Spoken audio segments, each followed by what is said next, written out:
أعوذ بالله من الشيطان الرجيم بسم الله الرحمن الرحيم আসসালামু আলাইকুম ওরহমতুল্লাহি ওবারাকাতুহ। বিসমিল্লাহির রহমানির রহিম।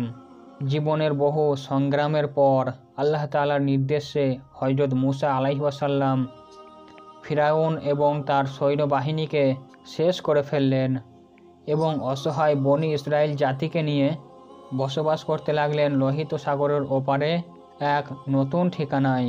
এর মধ্যে ঘটে যায় বিভিন্ন ঘটনা এবং বয়ে যায় সময়ের পর সময়। ইতিমধ্যে তিনি আল্লাহ তাআলার দেওয়া সমস্ত আদেশ দায়িত্ব সহকারে পালন করেছেন। এবার বিশ্রামের পালা। তাছাড়া মুসা আলাইহিস সালামের বয়সও হয়েছে অনেক। তখন তিনি নিজ দায়িত্বে হযরত ইউসা আলাইহিস সালামের উপর দায়িত্ব অর্পণ করে নিজে কিছুটা বিশ্রাম গ্রহণ করলেন। শরীরের শক্তি এবার প্রায় শেষ হয়ে আসছে। বয়স বাড়লে এমনই মনে হয়। মনে মনে ভাবছেন অতীতের বহু কথা। এমন সময় হঠাৎ করেই মালাকুল মউত বা আজরাইল ফারিস্তা এসে সালাম দিলেন। হযরত মুসা আলাইহিস সালাম তখন আজরাইল ফারিস্তাকে জিজ্ঞাসা করলেন, আপনি কি আমার জান কবজ করার জন্য এসেছেন? আজরাইল আলাইহিস সালাম বললেন, জি হ্যাঁ, আল্লাহ তাআলার প্রবর্তিত স্বাভাবিক নিয়ম অনুযায়ী আপনার জানটা কবজ করার সময় এসে গিয়েছে। হযরত মুসা আলাইহিস সালাম জিজ্ঞাসা করলেন, আপনি কি আমার জানটা মুখ থেকে বের করে নেবেন? অথচ আমি এই মুখ দ্বারা আল্লাহর সঙ্গে সরাসরি কথা বলেছি। তখন আজরাইল আলাইহিস সালাম বললেন, তাহলে আমি চোখ দ্বারা তোমার জান কবজ করব। তখন হযরত মুসা আলাইহিস সালাম বললেন, এই চোখ দ্বারা আমি আল্লাহ সুবহানাহু তাআলার নূরকে দর্শন করেছি। তখন আজরাইল ফারিস্তা বলল, তাহলে আমি নাক দিয়ে নিব। হযরত মুসা আলাইহিস সালাম বললেন, আল্লাহর দিদারের মুহূর্তে সেই পরিবেশের বেহেশতি সুঘ্রাণ আমি নাক দ্বারা নিয়েছি। হযরত আজরাইল আলাইহিস সালাম বললেন, আমি অত কথার জবাব দিতে আসিনি, সময় শেষ, অতএব আমার যেভাবে ইচ্ছা আমি সেইভাবেই জান কবজ করে নিব। হযরত মুসা আলাইহিস সালাম আজরাইলের কথায় প্রচণ্ড রেগে গেলেন এবং বেয়াদব বলে তার গালে একটি সজোরে থাপ্পড় বসিয়ে দিলেন। ফলে আজরাইলের চক্ষু দুটি বের হয়ে গেল। আজরাইল এই অবস্থায় সোজাসুজি আল্লাহ সুবহানাহু তাআলার দরবারে চলে গেলেন এবং আল্লাহর নিকট তিনি সমস্ত ঘটনা খুলে বললেন। আল্লাহ সুবহানাহু তাআলা তখন আজরাইলের চক্ষু ঠিক করে দিয়ে বললেন, আমার নবীদের মধ্যে মুসার ন্যায় এত গরম মেজাজ ও জালালি তবিয়তের নবী আর দ্বিতীয় কেউ নেই। অতএব তার জান কবজের বিষয় আমি দেখব। তোমার আর তার কাছে যেতে হবে না। কয়েকদিন পরে আল্লাহ তাআলা ওহী মারফত হযরত মুসা আলাইহিস সালামকে বললেন, হে মুসা, যদি তুমি একটি মেষের লোমের সংখ্যা পরিমাণ বছর হায়াতের আর্য করো তবে আমি তোমার জন্য তা পূরণ করে দিব। তুমি কত বছর পৃথিবীতে বসবাস করো তুমি তত বছর পৃথিবীতে বসবাস করতে পারবে। হযরত মুসা আলাইহিস সালাম এই কথা শুনে ভাবলেন, তারপরে তো অবশ্যই মৃত্যুবরণ করতে হবে, আর এই দীর্ঘ বছরগুলো পৃথিবীতে কষ্ট ক্লেশ করেই কাটাতে হবে, যেমনটি ইতিপূর্বে কাটানো হয়েছে। অতএব সবচাইতে নিরাপদ স্থান আল্লাহ সুবহানাহু তাআলার সান্নিধ্য লাভ, এটি অনেক উত্তম। তাই তিনি বললেন, আল্লাহ আমার নির্ধারিত হায়াতের পর আমি তোমার সান্নিধ্য লাভ করতে চাই। আমি যে তোমাকে বড্ড বেশি ভালোবাসি, তোমার নৈকট্য আমার কামনা। তবে হে প্রভু, আমাকে পৃথিবী থেকে বিদায় গ্রহণের পূর্বে আর একবার তুর পাহাড়ে তোমার দর্শন দাও। আমার এই শেষ আবেদনটুকু তুমি কবুল করো।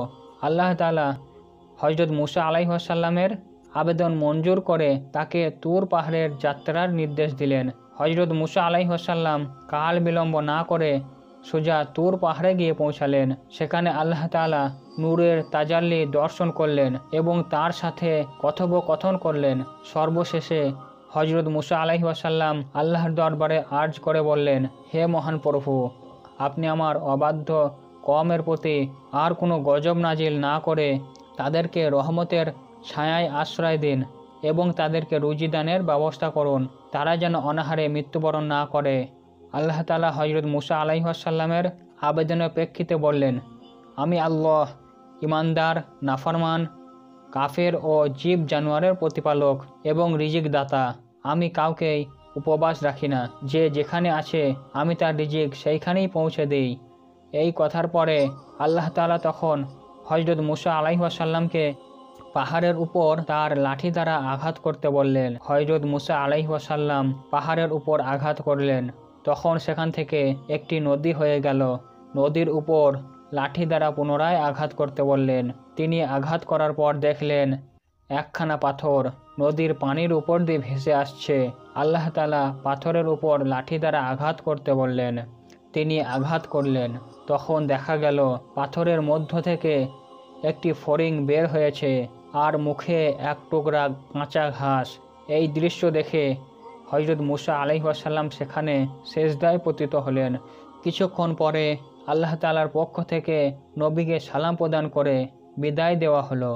হযরত মুসা আলাইহিস সালাম তুর পাহাড় থেকে নেমে একটু অগ্রসর হয়ে দেখলেন 7 জন লোক একটি কবর খুঁড়ছে।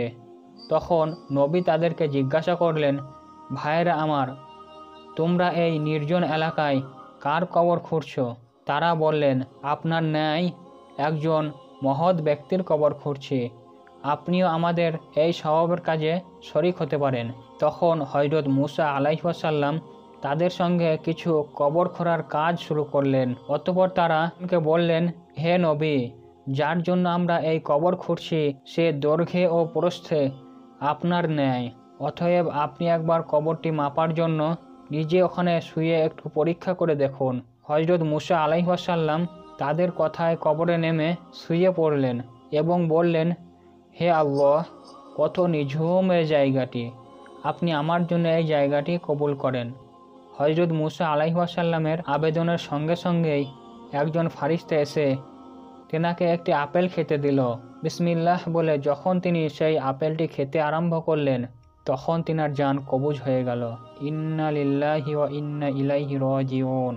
তখন উপস্থিত ফারিস্তারা হযরত মুসা আলাইহিস সালামকে উঠিয়ে ওযু গোসল করালেন, জানাজা পড়ালেন এবং তাকে পুনরায় সেই কবরে দাফন করলেন।